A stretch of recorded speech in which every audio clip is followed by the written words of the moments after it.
Idineklara rin ang buwan ng Marso bilang Fire Prevention Month sa bansa. Ito'y para mapalawak ang paghahatid ng impormasyon sa publiko at maiwasan ang insidente ng sunog.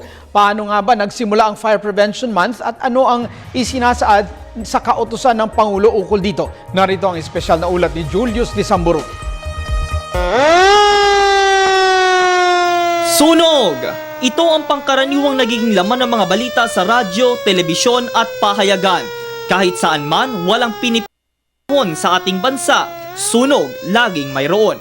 Kapag sasapit ang buwan ng Marso na kung saan tinaguri ang Fire Prevention Month, ang mga otoridad sa pangunguna ng Bureau of Fire Protection ay naglalatag na ng paghahanda para sa mga insidente ng sunog.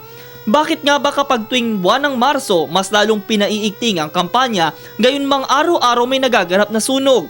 Saan nga ba nagsimula ang deklarasyon ng fire prevention? Ang kampanyang ito laban sa sunog ay nagsimula noong taong 1967 alinsunod sa Presidential Proclamation No. 115-A Series of 1966 ni dating Pangulong Ferdinand E. Marcos na nagsasaad ng pagtatatag ng Safety and Accident Prevention Awareness Week at Safety and Prevention Education.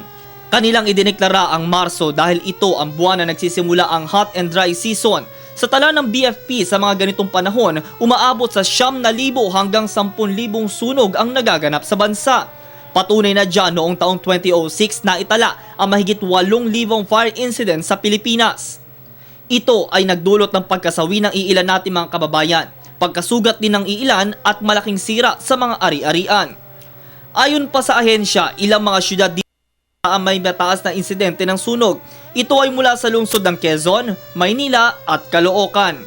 Bilang pangunahing ahensya na responsable sa mga hakbangin kontra sunog, marami na ding kampanya at programa ang kanilang isinasagawa para sinawan at wana ay mailayo sa disgrasya, gaya ng Educational and Safety Campaign, fire drills, information dissemination at fun run na may temang makiisa, makialam at makipagtulungan upang sunog ay maiwasan.